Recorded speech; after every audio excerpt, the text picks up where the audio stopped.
আমি জেলখানায় দীর্ঘদিনের স্থায়ী বাসিন্দা হওয়ার কারণে নিজামী সাহেবকে পেয়েছি, এক বিল্ডিং এ ছিলাম। মুজাহিদকে পেয়েছি, এক গাড়িতে গিয়েছি, এক ব্লকে ছিলাম।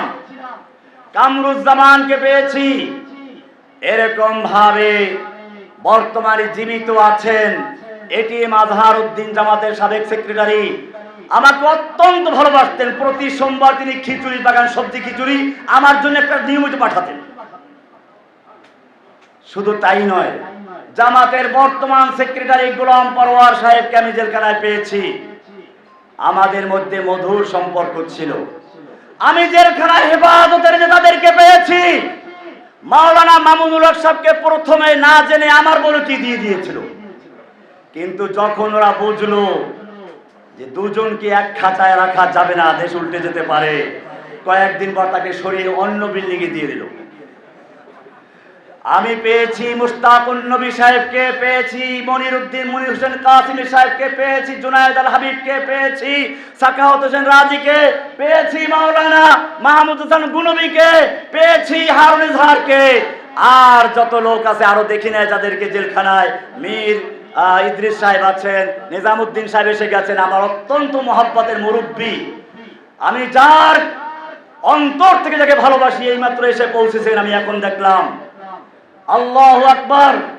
আমি আল্লাহর কাছে দোয়া করেছিলাম জেলখানায় বসে, রব্বুল আলামিন আমি হয়তো জেলখানা থেকে বের হয়ে যাব, আল্লাহুম্মা জাআললি বিতারাতান সালিহা, আল্লাহ তুমি আমার চলার পথকে সুগম করার জন্য, দ্বীনের দাওয়াতকে সম্প্রসারিত করার জন্য আমার জন্য এমন কিছু বন্ধু মিলিয়ে দাও যারা শুধু তোমাকে ভয় করবে, দুনিয়ায় কাউকে ভয় করবে না, যারা আমাকে সব পথের পরামর্শ দিবে।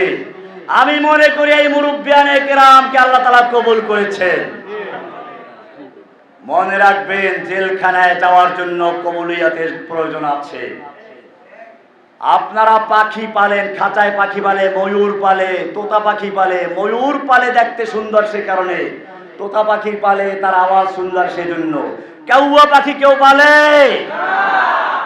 বোঝা গেল আল্লাহর কাছে গ্রহণযোগ্য হওয়ার জন্য যাদের আওয়াজ আছে, যাদের কোরআনের কণ্ঠে আওয়াজ, কোরআনের আওয়াজ চলে, আল্লাহ রাব্বুল আলামিন তাদেরকে জেলখানা নিয়ে যান।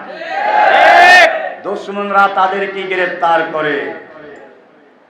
সুতরাং বুঝতে হবে, জেলখানায় গেলে পরে মানুষের ইজ্জত সম্মান করে না। তার বাস্তব প্রমাণ হচ্ছে এ পর্যন্ত যারা জেল থেকে বেরিয়ে এসেছেন, আগের তাদের যে অবস্থান ছিল, জেল থেকে বেরোনোর পরে তাদের অবস্থান কমেছে না বেড়েছে? আমাদের রফিকুল ইসলাম মাদানী, আলী হাসান ওসামা, মাহমুদ হাসান গুনবী সহ, হারুন ইজহার সাহেব সহ আরো যত ওলামায়ে কেরাম বের হয়েছেন, তাদের সম্মান আল্লাহ বৃদ্ধি করে, কে বৃদ্ধি করে দিয়েছেন? সুতরাং মনে রাখতে হবে, আমাদের সামনে গিয়ে যেটা বাধা আসবে, আমি আমার যুবক ভাইদেরকে বলছি, ওলামায়ে কেরামদের নেতৃত্বে, ওলামায়ে কেরামদের কিয়াদতে ঐক্যবদ্ধ হও।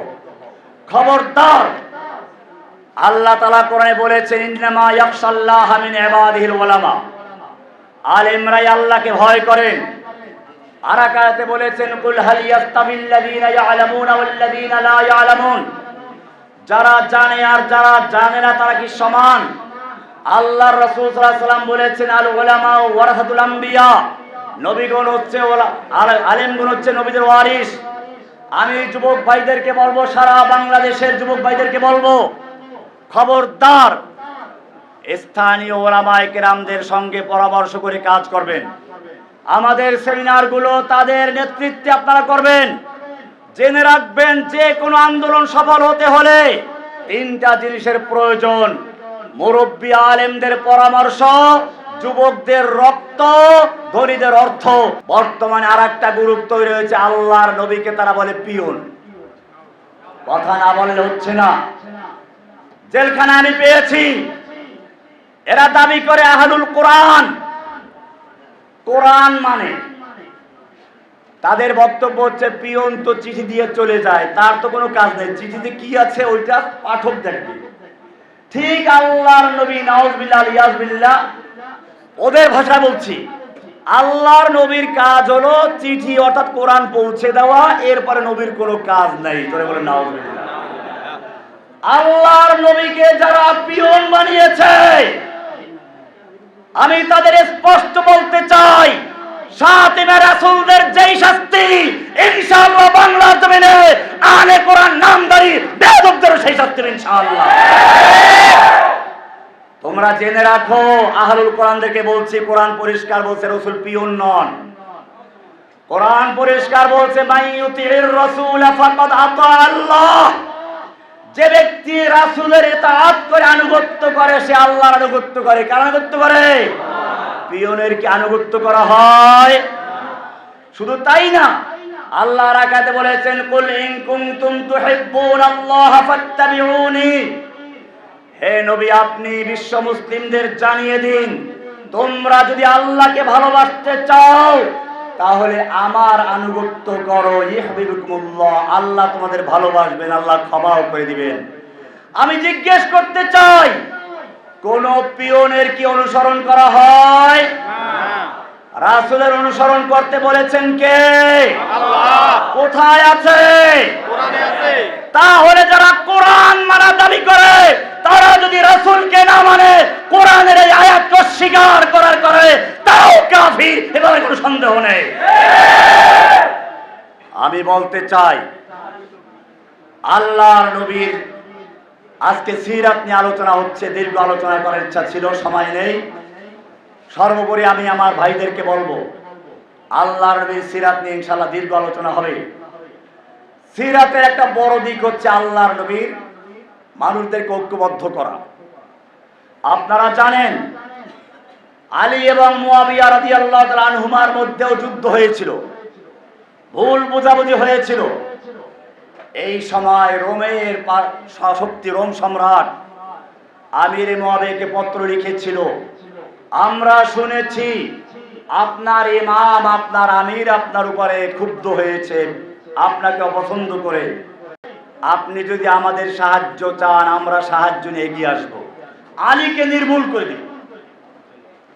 আমির মুয়াবিয়া রাদিয়াল্লাহু তাআলা উত্তর দিলেন, ইয়া কালবার রোম, ওহে রোমের কুকুর, আমার সঙ্গে আমার খলিফার বিরোধ চলছে।